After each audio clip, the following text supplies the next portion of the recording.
Hello, everyone. Thanks for joining today's webinar brought to you by the University of Management and Technology. My name is John Hu. I am the Vice President of Academic Affairs at UMT. I will be your host today. Before we begin the webinar, allow me to spend a few minutes introducing UMT to you.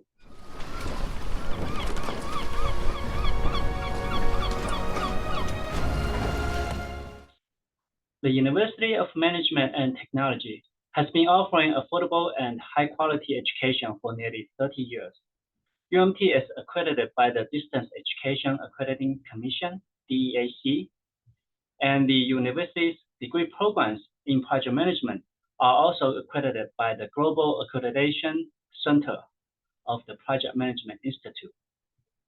We are also an authorized training partner of PMI, and UMT is an institutional member of the Council of Higher Education Accreditation. UMT offers more than 30 degree programs in areas such as business administration, criminal justice, homeland security, healthcare administration, computer science, information technology, engineering management, public administration, and so on. The degrees range from associates, bachelor's, master's, to doctorate. Our students reside in 50 states, the District of Columbia, 4 U.S. territories, and 78 countries worldwide. Over the years, UMT has established numerous partnerships, alliances, and scholarships.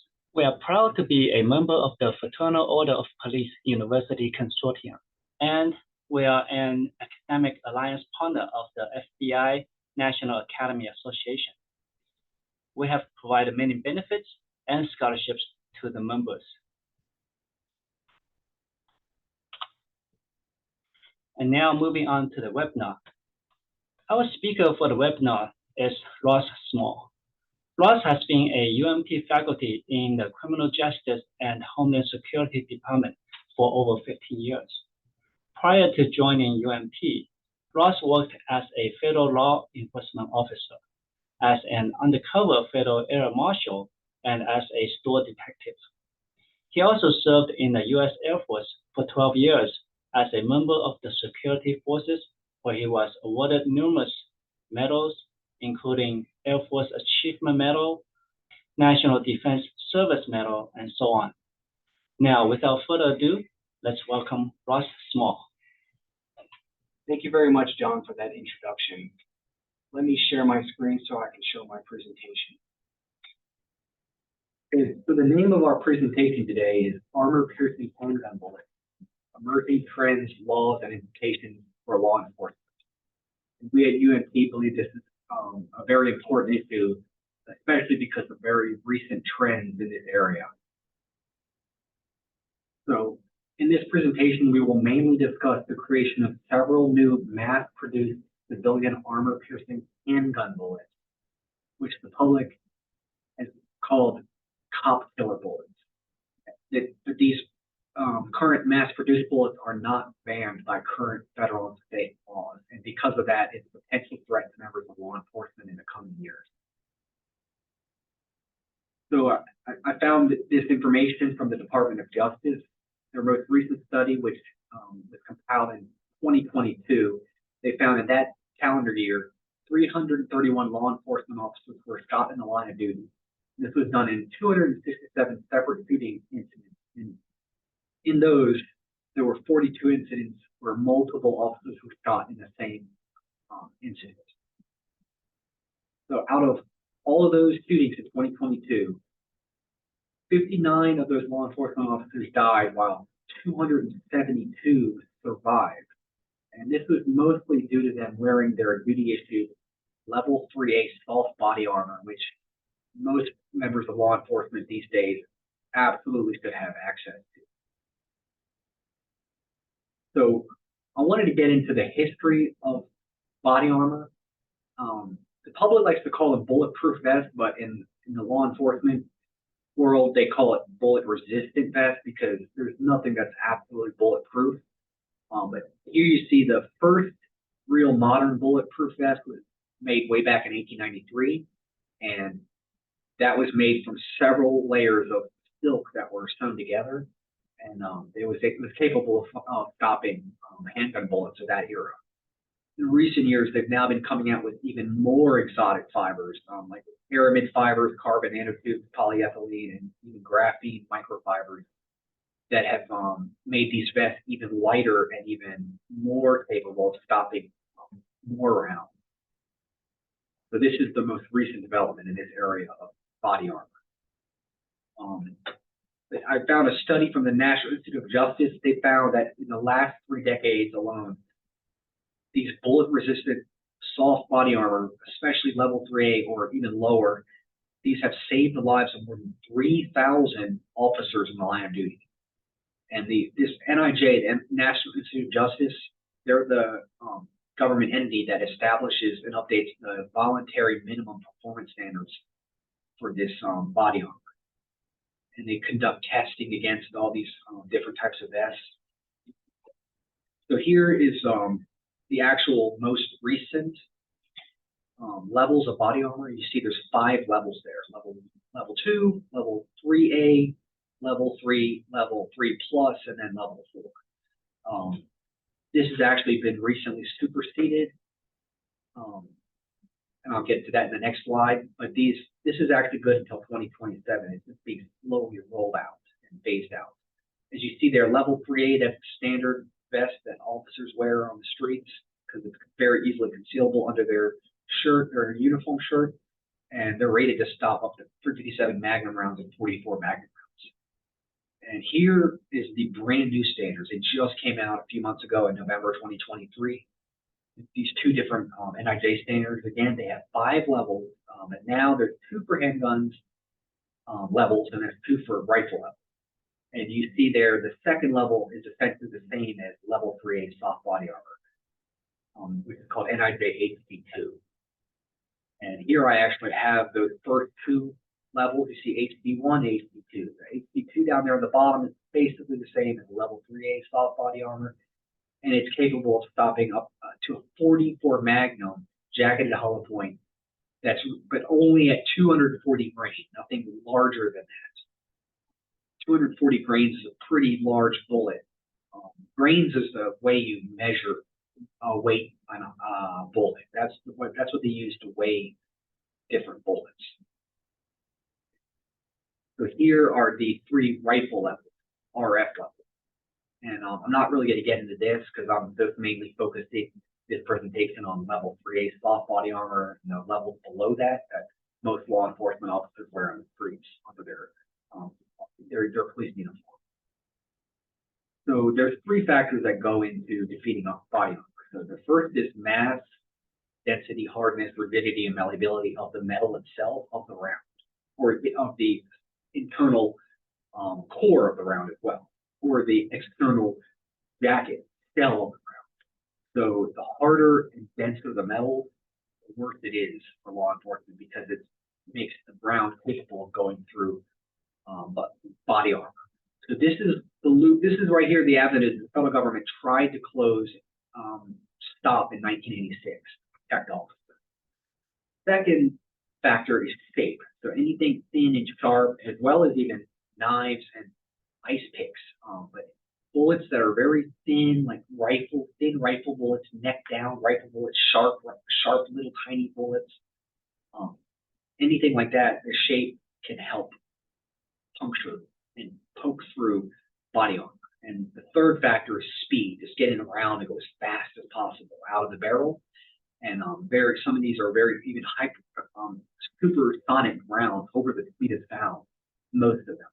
And this can be achieved by either adding more propellant, like more smokeless powder to the shell casing, bottlenecking down the round to make it be like a little rifle bullet, or even just adding a longer barrel, because the longer barrel you have, the more pressure builds up in the barrel and allows the round to go faster when it comes out. So prior to 1986, ammunition manufacturers were perfectly legally allowed to produce these armor-piercing handgun bullets like you see below. And they were even designed for handgun loads.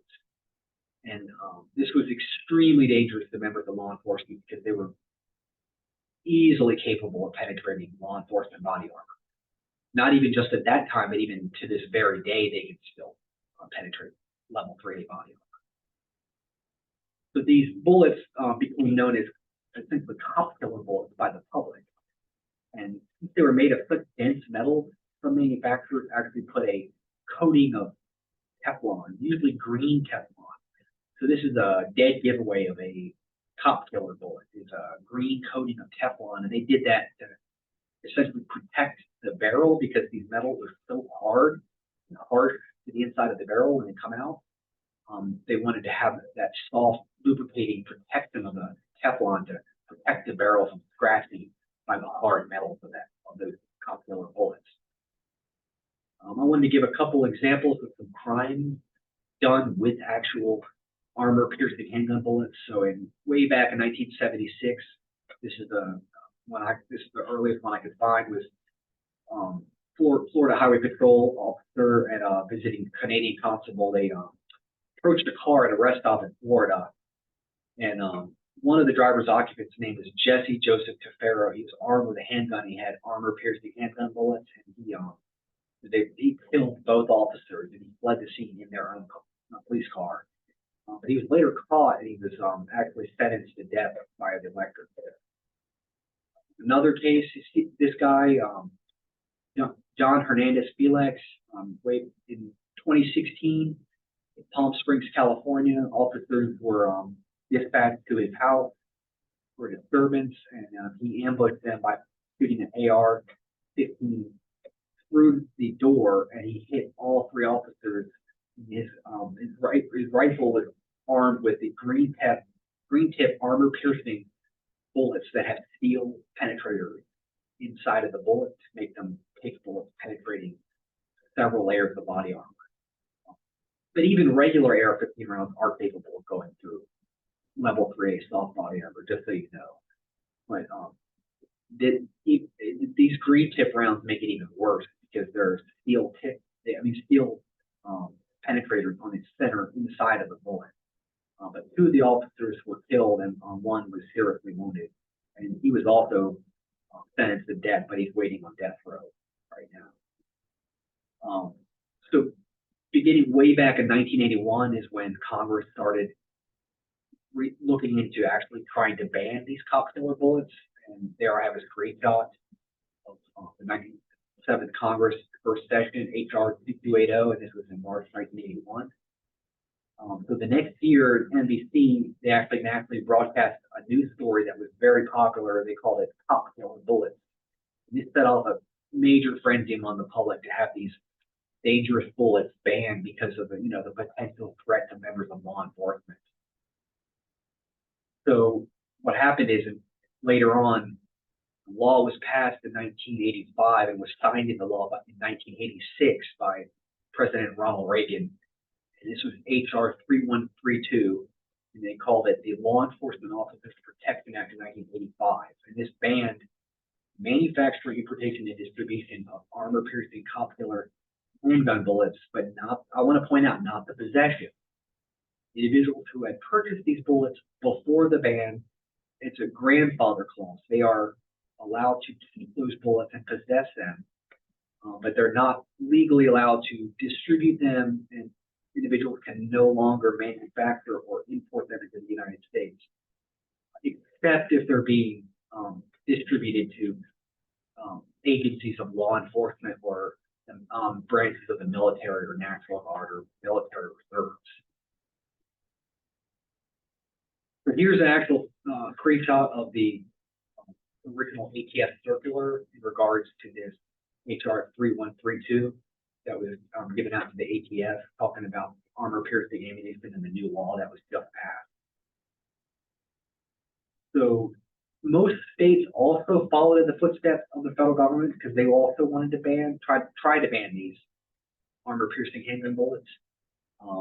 So what it means to be armor-piercing ammunition, the federal government specifically states that it's a projectile, or the core, the inner core of the projectile, which to be handgun, and which is constructed entirely, excluding the presence of traces of other substances from one or combination of these specific 7 metals: tungsten alloys, steel, iron, brass, bronze, beryllium, copper, or depleted uranium.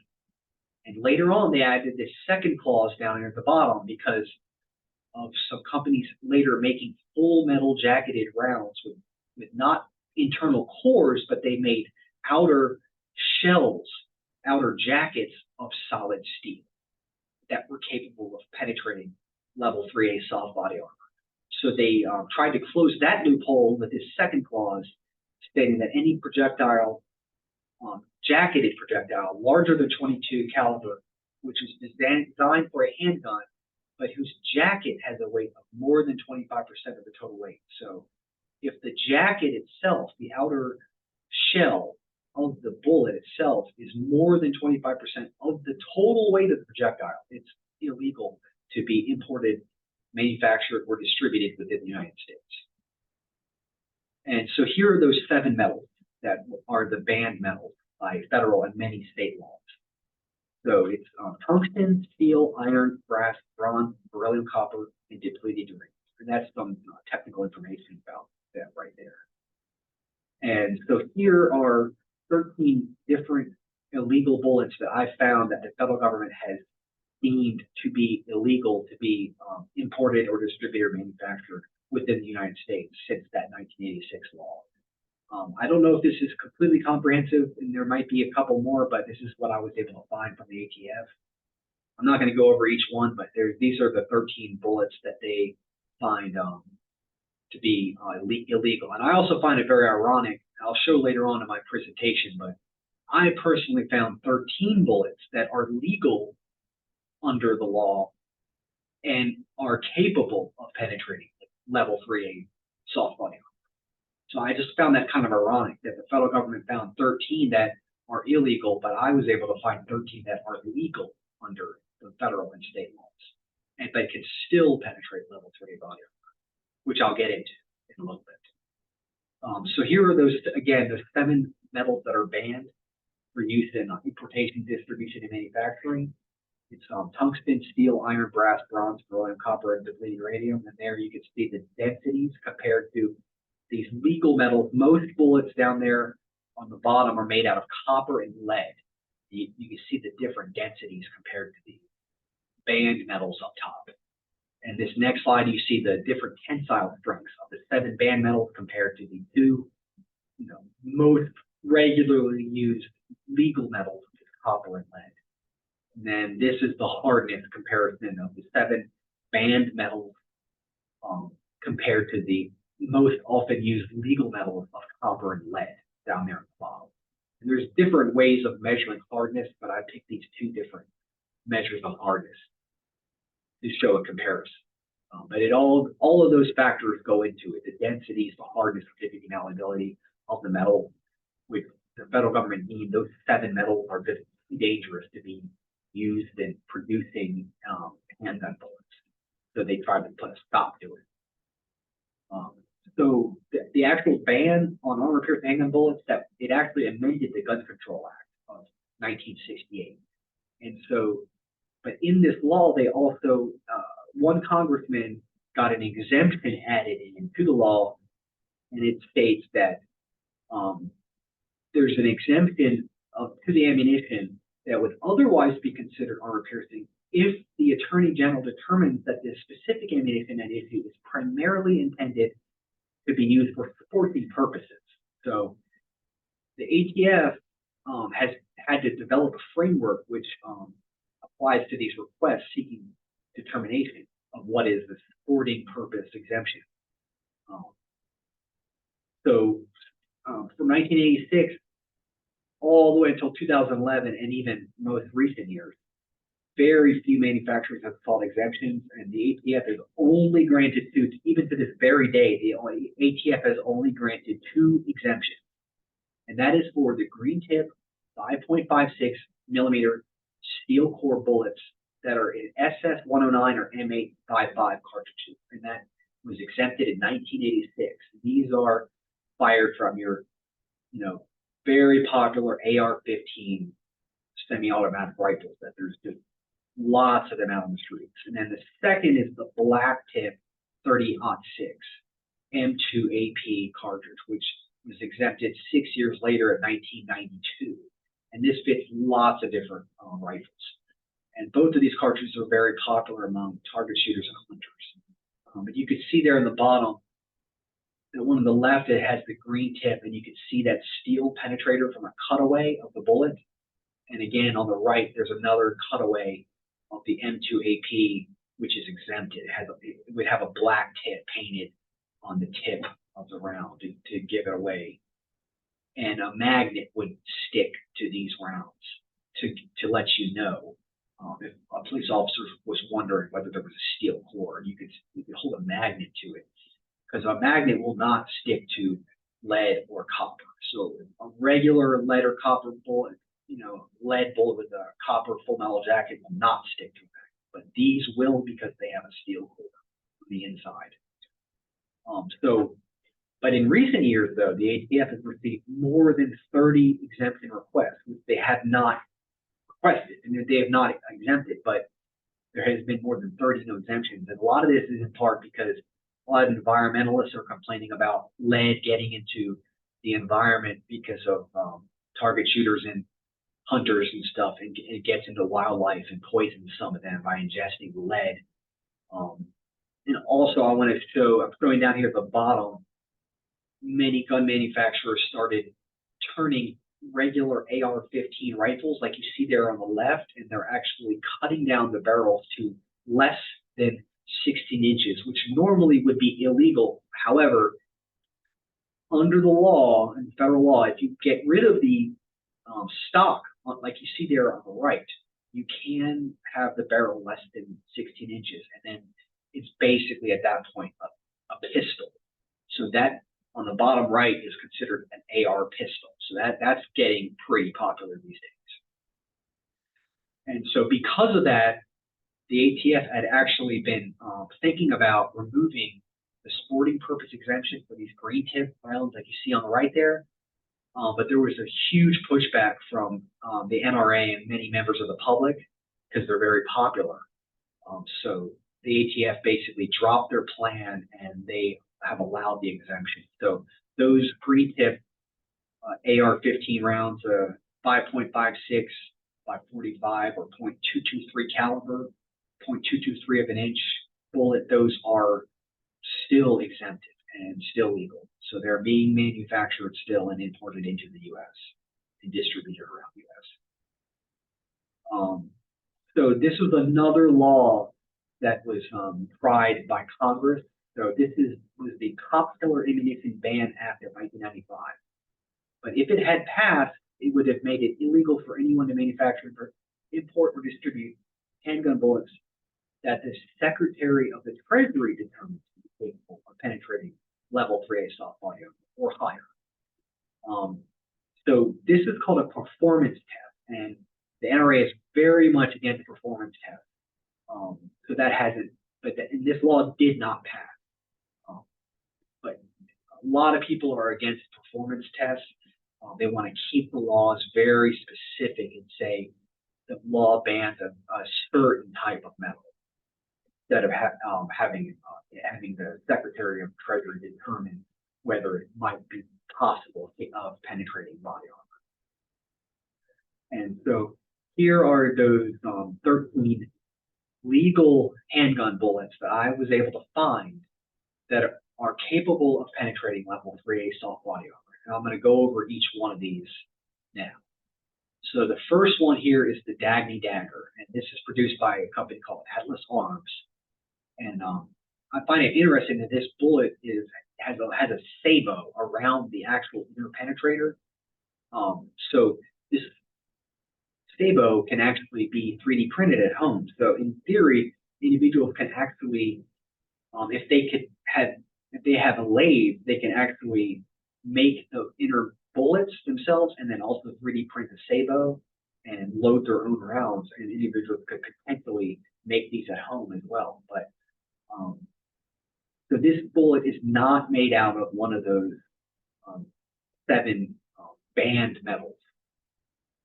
It's made out of either solid copper or cobalt, which cobalt is like a super alloy, which has a lot of different percentages of different things, but it's not comprised of those 7 band metals. And apparently cobalt is strong enough to go through body armor, especially if it's in a teeny tiny thin bullet like this and it's very sharp. That's they're able to do that by having it hidden inside of that little sabot. But I also want to point out that because of this, sabot, the plastic sabot, is what comes in contact with the inner rifling of the barrel, so it will not leave striations from the lands and grooves onto the actual inner penetrator bullet itself. So investigators need to realize that if they find a bullet that has absolutely no striations, it might not have come through it might have actually come through a rifle barrel and not a smooth bore barrel. So the investigators might want to look for the plastic sabot, because that could potentially have ballistics information imprinted on the outside of that plastic that could be used by forensic scientists to trace it back to the actual firearm that fired it. So this is a screenshot from their website on Atlas Arms. They're showing that the top left there, the Dagny dagger, is not yet available. It's just still in development, but it is probably going to be for sale here pretty soon. But I do want to point out they do sell loose penetrator rounds, so you can actually go on their website and buy. I was able to buy 50 of their copper inner penetrator rounds, and I want to show that at the end of the presentation, along with many other of these legal handgun bullets that I was able to find. So the general idea, I think, that the Dagny dagger came from was even our own military. Our own military utilized these sabot rounds that have an internal depleted uranium dart hidden inside of a sabot to allow a thin, sharp dart to fire down a thicker, huge cannon barrel. The only way to do so is to actually have it inside of a sabot. So the sabot then breaks away, and the actual dart then flies through the air. And in this case, it's fin stabilized, and it's so thin and so dense, it's capable of penetrating pretty much any armor. And that's what happened in Operation Desert Field and Desert Storm, where we were capable of knocking out a lot of the Iraqi police this way. And another thing I think it came from is also our own U.S. military created this round called SLAP round, which stands for Sabot Light Armor Penetrator, and it comes in 50 caliber or 308 rifle caliber. And as you see there, there's a plastic sabot that hides an inner little 30 caliber tungsten or depleted uranium round. And because of that, that plastic sabot is able to be stuffed into the front of the 50 caliber, wider shell casing, and that's what goes down the 0.5 of an inch 50 caliber barrel, and which allows that inner penetrator to fly down the air after it comes out of the barrel. So again, because of the fact that these Dagny daggers are hidden inside of a little 3D printed plastic sabot, they do not come in contact with the lands and grooves of the inner rifling of the barrel, so there's no striations left. So investigators need to realize this. And because of that, I wanted to go quickly over just in general ballistics. So in the forensic science world, this is a huge staple of forensic science. So bullets are retrieved at crime scenes all the time, either inside of the victim or outside of the victim. And basically, as the round goes down the barrel, most barrels have rifling, either left spun rifling or right spun rifling, and then there's also various amounts of rifling. So some have 4 rifling groups, some have 6 rifling groups, some have 8 rifling. So every gun barrel is different, and some have a certain number of rifle spins for 12 inches, and but essentially there's no barrel that has, there's no two guns that have the exact same forensics, because there's just microscopic differences. Even if it's the same gun manufactured from the same exact model, there's going to be teeny tiny microscopic differences. So I'm showing that here. You can see the Lanza grooves from the inside view of a barrel as it twists down the barrel. And then on the right there, you see that's an actual bullet that's been fired through a rifle barrel. And you can see the striations on it. And so then investigators will take that and then put it through a microscope, and they will look to see if a question round will match up with the test round. So they'll basically test fire a round, and they'll have that as their test, and then they'll have a round from the crime scene, which is the question round, and then they'll compare them to each other, and then they'll see if there's a match. And you see there in the middle, that's a perfect match. Those striations, those microscopic striations, there's no way that could have come from a different barrel, because it's just impossible. There's so many microscopic differences there in those examples. So that red line in the center delineates the different rounds. Literally, there's 2 different rounds being tested there, and they match those exact little tiny striations together to show that this has to be the same bullet that was fired from that particular gun. So they can prove pretty much beyond a reasonable doubt that this bullet that was fired into this victim came from this particular firearm that might have been found on that suspect. So the number 2 round I was able to find were these Fort Scott munitions. They call them TUI, tumble upon impact. They're 115 grain and they're 9mm, but they're consisted of solid copper, just like the Daggy Dagger, which is solid copper or solid cobalt, but these are solid copper. And they're actually turned down on the lathe. So I believe they're forged copper, which makes it even denser than regular copper. It's not cast copper, it's forged copper initially, and then they turn it down on a turn lathe. They machine it down into that sharp shape you see there.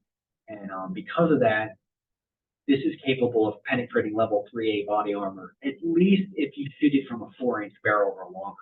What I found from people investigating this on YouTube, and they're showing videos of themselves firing these bullets through level 3A soft body armor. So I wanted to show these are at least 3 different 9mm handguns that I found that have barrels that are longer than 4 inches. So the Glock 17L has a long 6.02-inch barrel.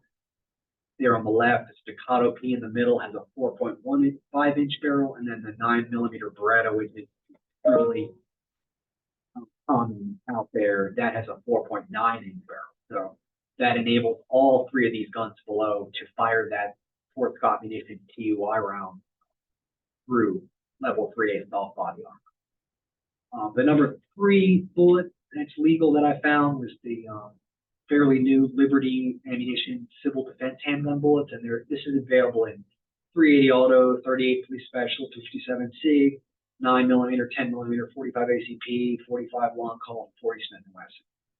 And because these rounds, they're so lightweight, they're also solid copper too, but they're nickel plated, which gives them that silver look you see there in the bottom. But they're hugely hollow pointed. There's a lot of material cut out of the middle there. You see that hole in the front. So these rounds are so lightweight that when they come out, they're traveling 2,040 feet per second, which is 1,391 miles per hour, which is almost 3 times the speed of sound, Mach 2. So that's why they're capable of penetrating level 3 soft body, because of the tremendous speed when they come out the barrel. This is the 4th bullet that's legal that I found that is capable of penetrating body armor. Sometimes, though, but sometimes they can be stopped by level 3 soft body armor. Sometimes it depends on the age of the vest. If the vest is really old and worn out, it might give in and allow one of these bullets to go through. But if you see there on the right, it's a neck down bullet, which makes it look like a rifle bullet. And that's again one of those 3 factors that allow these bullets to go so fast or able to penetrate body armor, because they're neck down and you have that small bullet backed by that shell casing full of a lot of smokeless powder, which allows it to go so fast out of the barrel. But in regards to that same bullet, Ruger has now come out with this handgun below called the LC Charger, and it fires that same 5.7 by 28 cartridge. It has a long 10.3-inch barrel, which very considerably increases the bullet's velocity and makes that perfectly legal bullet capable of going through level 3 assault body armor. This is an example of an illegal armor piercing handgun bullet for that 5.7 by 28 FN. These are the black tips, but they're in no relation to the 30-06 M2 AP black tip I talked about earlier. This is just done by the company FN Herstal. They paint these bullets black, and these have solid tungsten penetrators on the inside, which again is illegal. It's one of those 7 banned metals. So they do import them into the United States, but they have to only be imported to members of law enforcement, agencies of law enforcement, or branches of the military, or the National Guard, or the Reserve, military reserve. But I personally was able to find these bullets actually being sold at different gun shows around. So they're out there, even though it might not be legal, there's still these boxes of these bullets are being sold, even though it says right on the side for governmental entities or exportation only. And this is another round by FN Herstal. This one's called the SS198LF, and the round goes 2,216 feet per second. But this has an aluminum core, and what FN Herstal has done, they've tipped these with green. So they painted green on the tips, and this has no relation to the 5.56 green tip rounds that are exempted. That's just something FN Herstal did to delineate these rounds. But aluminum is not one of the banned metals, so it is legal to have these rounds. However, they wrote on the side of the box they're intended for law enforcement and military use only, but legally speaking, it's not mandatory, so civilians can have these. So these are available online, easily be purchased, because that inner core, again, is not made out of one of the 7 banned metals. It's made out of aluminum, which allows this round to be so lightweight and that's why it goes so fast and penetrates level 3 body. This is another bullet that's also a 5.7 by 28, and it's made by this company called 80 Teeth Ammunition. And what they do is they produce a mild steel core version of this round. They're 40 grain full metal jacket, and they have an internal mild steel core. And this bullet absolutely can penetrate level 3 assault body armor. It's been shown many times on guys on YouTube videoing themselves doing this. And they say that it's technically legal because the internal steel core is not entirely made of steel. And the law specifically states that the round would have to be made entirely of one of those 7 banned metals. So they must mix some other type of metal with steel to say that the internal core is not entirely steel. It's a strange sort of mild steel. But I'm not a lawyer, so I don't know for sure whether that's really legal or not, but they're out there, and these bullets absolutely can penetrate level 3 soft body. And this is another round that can penetrate level 3 soft body armor. Again, like many of the others, they're made out of solid copper. They're spun down on a lathe, machined down, and there's 3 different types like you see there on the bottom. And these rounds are capable of firing through level 3 soft body armor, and they're in that FN 5.7 caliber. This is the number 5 round I found that can shoot through level 3A soft body armor, and it's legal. It's a fairly new 22 caliber, 22 TCM 9R. And this is a proprietary bullet, and they took a 9mm essentially, and they necked it down, or actually they took a 5.56 round and they necked it down to a 22 caliber bullet. And so as you see there on the bottom right, it's basically like a 9mm shell casing, but it has this teeny tiny little 22 caliber round in the front of it. So it has a lot of gunpowder, a lot of smokeless powder behind it, giving it a lot of kick out of the barrel. So again, like a lot of the others, it resembles a rifle bullet, the neck down handgun bullet. So because of that high speed it comes out, it's capable of penetrating level 3 body armor. And I was wanting to point out that it doesn't just fire from that gun alone. There's actually now a conversion kit where you can convert regular Glock, and Glock 19s or Glock 17 9mm pistols into firing this 22 PCM 9R cartridge. So they have a different magazine and a different barrel you would swap out with your Glock pistol, allowing it to fire that new cartridge. This is the 6th round I found that is legal and can penetrate level 3A soft body armor, and this is the 7.62 by 25 Tokarev. Again, it's another bottleneck down cartridge, just looks like a little rifle bullet. This was a Soviet Union era round. Is also shot by members of the military and government and police in China. And this actual handgun you see on the bottom left, they can actually be found here in the U.S. for as little as $200.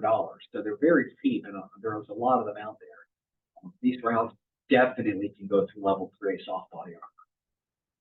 And this is another Soviet era bullet, 5.545 millimeter by 18 millimeter NPTS, and this can fire through 2 different pistols, and then one of them is shown there on the left. This is a little more rare, but this round is just like the other. It's a bottleneck down little handgun bullet that looks like a rifle cartridge, and it's the round's coming out so fast, it's so thin, it's able to just poke a hole through level 3A soft body armor. This is another number 8 bullet I found that's legal and can penetrate level 3A soft body armor. This is the Underwood Extreme Penetrator.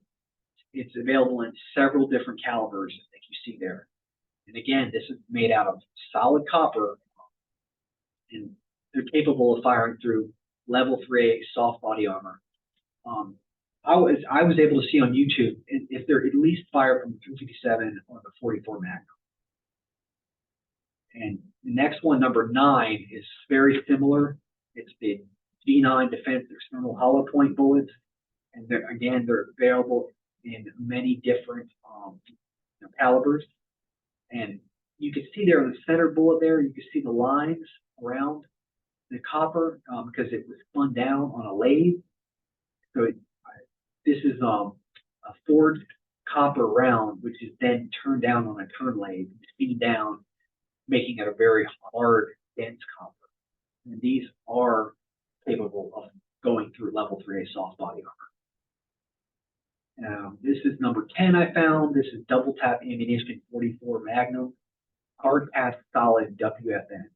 And because these are incapable of going through body armor, I wanted to mention them. But like I said previously, level 3A soft body armor is intended to stop 44 Magnum rounds, but up to 240 grain 44 Magnum rounds. This round is 80 grains larger than that. So because of that much heavier weight, much more dense, it's just so much more power behind it, it's able to punch itself through level 3 soft body armor. I wanted to add that into the list as well. Number 11 is this fairly new 7.5 FK BRNO. Most people call it the Burno. So this is a Czechoslovakian gun that's being sold in the U.S. A lot of people even use this for hunting. It's a pretty big gun. but it fires that like neck down, just like many of the others, neck down, almost rifle-looking bullet there on the right. And because the bullet comes out at such a high velocity and so much power behind it, it's just easily capable of penetrating level 3 soft body armor in that pistol configuration. So it's able to be concealed by a suspect. Number 12 I found was the 17 caliber, which is teeny tiny 0.17 of an inch round. The 17 HMR, which stands for Hornady Magnum Rimfire.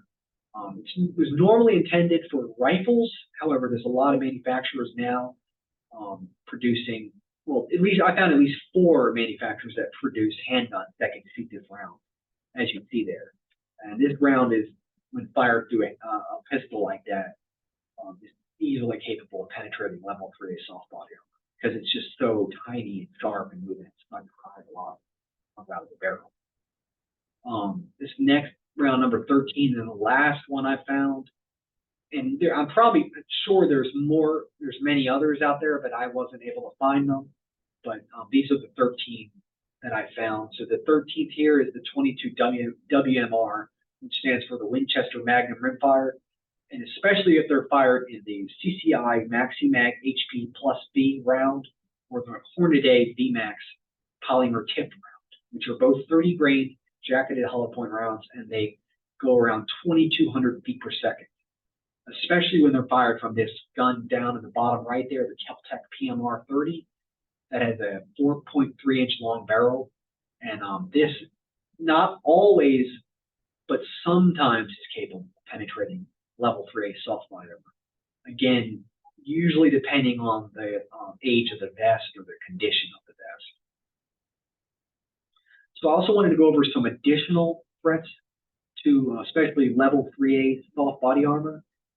So I'll go over each one of these, but first is Wildcat cartridges, and then there's extended barrels that increase the speed of the bullets, and there's large bore handguns that are outside of the NIJ standard for level 3A. And then there's the surplus World War II ammo that's out there. And there's, like I said previously, steel jacketed bullets, and then I also said previously knives and sharp objects that suspects might have, and then there's also exploding bullets. So the first one is this is an example of a Wildcat pistol cartridge. So this individual, like you see there in the bottom left, he took a regular 9mm round, and he actually necked it down to hold that teeny tiny 22 caliber bullet there. So you can see the evolution from left to right. Basically, he got it down to that little sharp round with a polymer tip. And he made his own gun barrel and own magazine, and he converted a Glock into being capable of firing these little tiny thin 22 round bullets that are very likely to go through level 3A soft body armor. And this is actually an example of a really intense Wildcat rifle cartridge I wanted to go over real quick. So someone actually took a 378 Weatherby Magnum shell casing, which is a rifle shell casing, and they bottlenecked it down all the way to a teeny tiny 22 caliber bullet. So this round was actually capable of, when it came out of the barrel of the rifle, it was going 3,126 miles per hour, which is equivalent to Mach 4.2, which is 4.2 times the speed of sound. I just wanted to throw that out there. The next one is extended barrel. So individuals can easily buy longer barrels for their pistols, which is perfectly legal, or many pistols just come with long barrels anyway. There's a lot of 44 Magnums that have 8, 9, 10, 12-inch barrels just from the factory. So they're capable of pushing the round out of the barrel at intense speeds faster than would normally be, on a smaller 2 or 4, 6-inch barrel. So I now wanted to go through several large bore handguns that I found that are capable of penetrating level 3 soft body armor. But these are outside of the NIJ standards. So the NIJ standards for level 3A are not even, rated to stop these handguns. But I wanted to show some of them because they're pistols, so they're fairly easily concealable by suspects. So this first one is the Taurus Judge, and as you see there at the bottom, he fires those big 45 long Colt rounds, which is even bigger than a 45 ACP, or those shotgun shells. You see there are 410 shotgun shells. And at least the 45 long Colt would very likely be able to go through level 3 assault body armor. This is the Bond Arms 4570 Cyclops, 2-shot, and it fires there on the bottom. You see that very large 4570 government. It's essentially a rifle bullet, and that you can see that the gun is just a little bit bigger than his hand, so it's pretty easily concealable. Even though the barrel is short, that round could very easily go through level 3 assault body armor because of the speed and power of that round.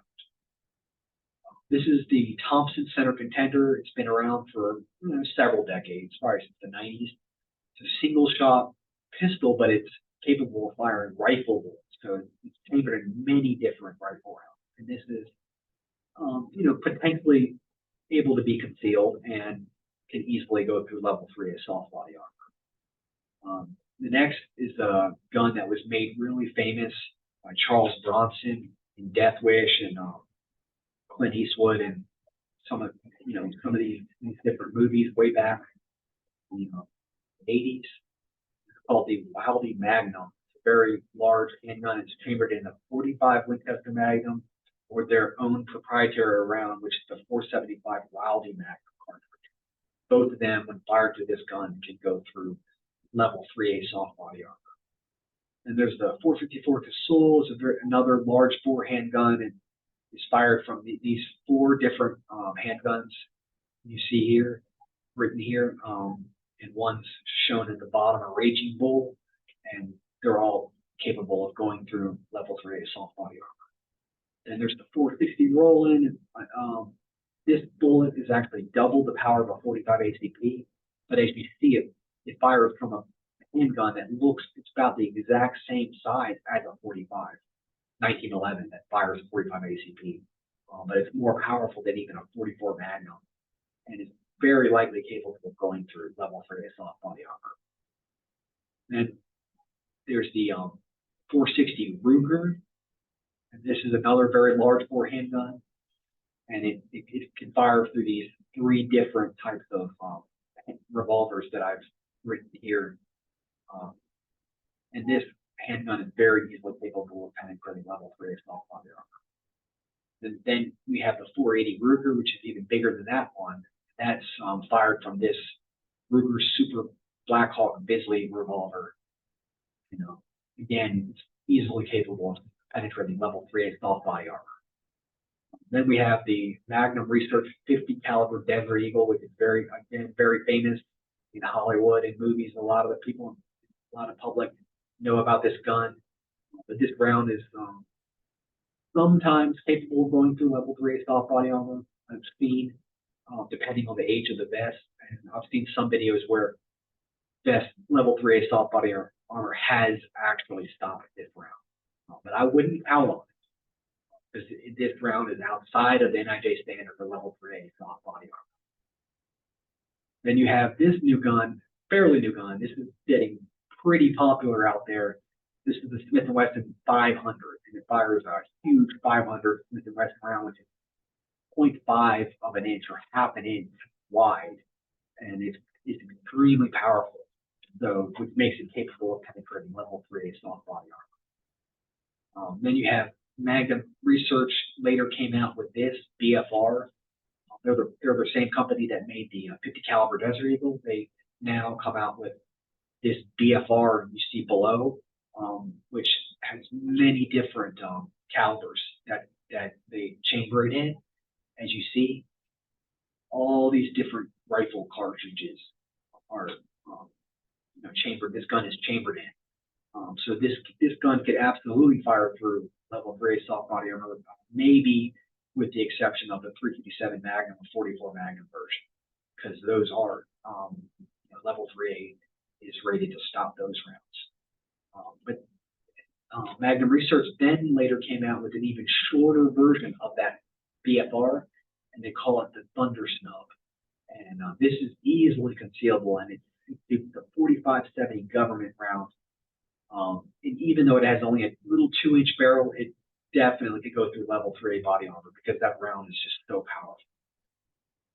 I also found some other, just like Wildcat cartridge makers, there's individuals actually creating their own handguns themselves. So this individual that I found on the internet below created this gun, a 458 Winchester Magnum. And he also created this 5090 Sharps, and both of those revolvers are easily capable of penetrating body armor. And then I found this gun, it's an MGM, machine grade mag.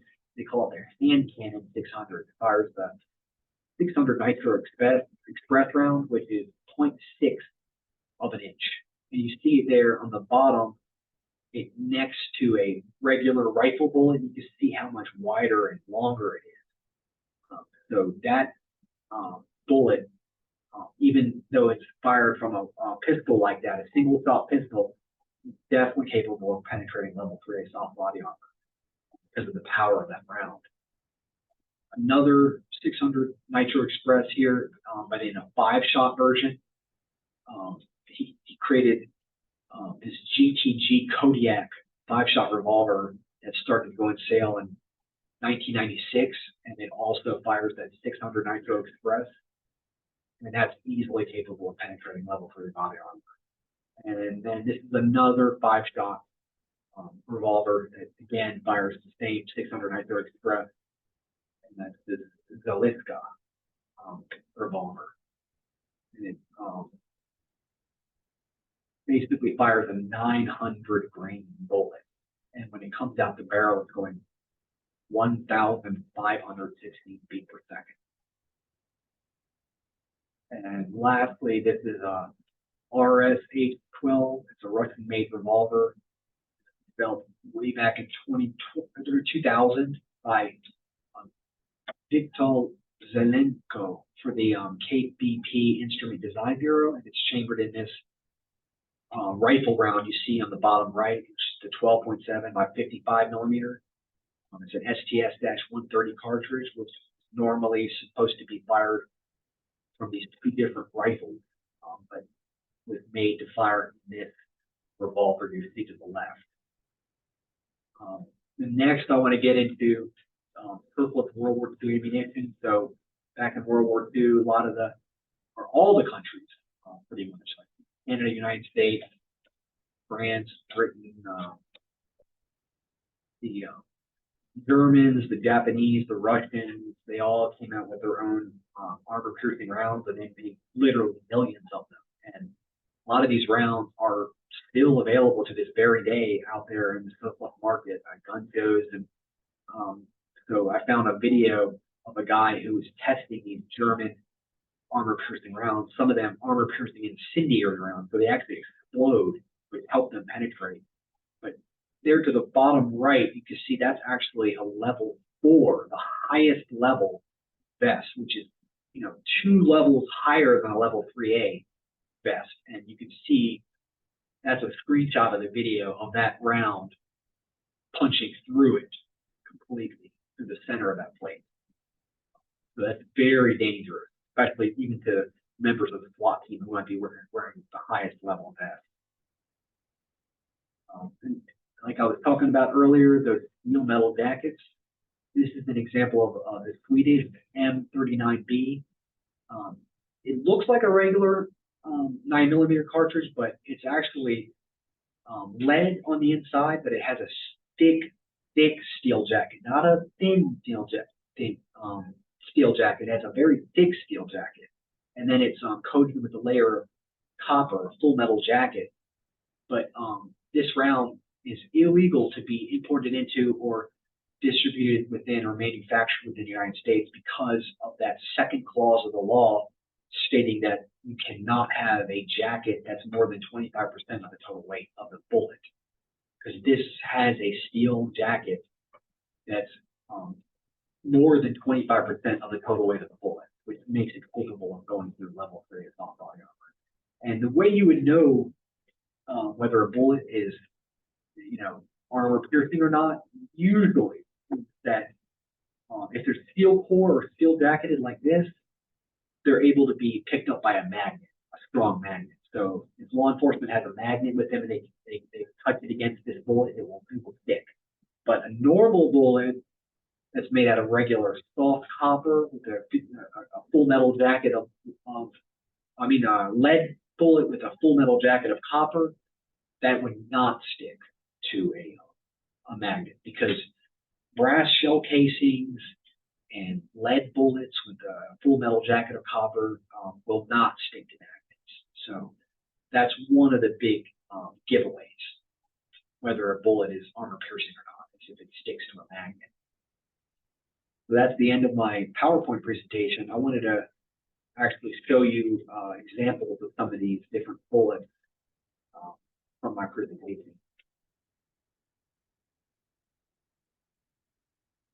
So behind me, firstly, I wanted to show you, this is an actual level 3A soft body armor. You can see it's very lightweight, flexible. That's why officers love them, because they are easily concealable under your police uniform. It covers all sides. If you overlap them like this, very lightweight. Again, like I said, on the inside of the vest is the care instructions, as well as the date, the amount of time that this vest is rated to stop these rounds at this level. And this is a level 3A soft body armor. And so these are some examples of regular pistol rounds that cannot penetrate level 3A soft body armor. So this first one is a 44 Magnum, and because it's the 240 grain, this will not penetrate level 3A soft body armor. That's a 44 Magnum. And that's a 44 Special. That's also 240 grain. It's a little bit smaller than a 44 Magnum. The shell casing is, but it can be fired from a 44 Magnum handgun. And so this is the 45 ACP. That's 182 grain, 185 grain, and that will not go through level 3A soft body armor. And then you got the 10 millimeter round, which actually used to be utilized by the FBI. That will not go through level 3A soft body armor. And then you've got the 40 caliber Smith & Wesson, which came after this round, which was designed because of this 10 millimeter round. And then here you have the 357 Magnum that cannot penetrate level 3A soft body armor. And then there's 38 Police Special. There's a 9 millimeter round. And I want to point out that this 9 millimeter round here is actually a steel jacketed. However, it's legal because the steel jacket itself is a very thin layer of steel. It's like a thin layer of metal jacket. So because it's not 25% or more of the total weight or of the entire bullet, it's legal. So I just wanted to point that out. And then there's a 25 ACP, and then there's a 22 long rifle, which this actually is capable of going through level 3A soft body armor if it's fired from a long barrel, like a rifle or something, or extremely long barrel handgun, just like the 22 Magnum. But normally it would not be able to, because it doesn't have enough smokeless powder in the shell casing. But if it's fired from an extremely long barrel, it can. And here are rounds that are capable of going through level 3A soft body armor.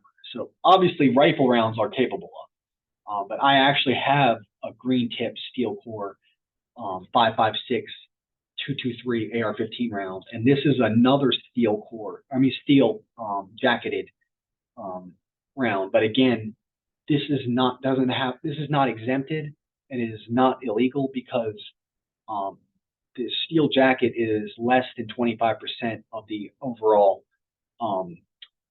mass of the entire bullet itself. It's just a thin layer of steel. And so these are the 244 Magnums. As you see there on the right, that's a 305 grain bullet, which is smaller than that one I was mentioning previously. the 320 grain, but because it's larger than this one is a 240 grain. This cannot penetrate level 3A soft body armor, but level 3A is not rated to stop above that. So a 305 grain could. And then here I have one of those black tip 30-06 M2 AP rounds you see here. In the inside, there's a steel penetrator, and that's been exempted, just like the green tip has been exempted. Then I have two examples of regular rifle bullets. That's a 22-250, and that's a 7.62 by 45R. And then here I have the Dagny dagger itself. So this is like a shape. This is what it would look like finished. This is just a plastic model of it. But these are actually, here are the two sabots, and this is two actual inner core penetrators. And this is one fully seated into the sabot. It's actually this sabot is a little smaller than normal. It would be a little bit bigger in the finished version, but this is what I was able to. I actually 3D printed that myself at home. So it's not the actual final shape, but I just wanted to show that for the presentation. And this is the Fort Scott munitions, the solid copper spun round that's capable of going through level 3 of soft body armor because it's solid copper and it's so sharp. And then down here you see the Liberty Ammunition Civil Defense. That's the 9mm version, and that's the 357 version. There's many other versions, but because they're so lightweight, they're made out of copper, but they're hollow. So there's a huge hollow point in the center of them that's drilled out. So they're extremely lightweight, and they're coming out of the barrel really fast. So these rounds are capable of penetrating level 3 of soft body armor. So again, this is an example of rounds that can penetrate level 3 of soft body armor. And that's about it. That's the end of the presentation. Thank you very much for watching. Thank you, Ross, and thanks for joining today's webinar.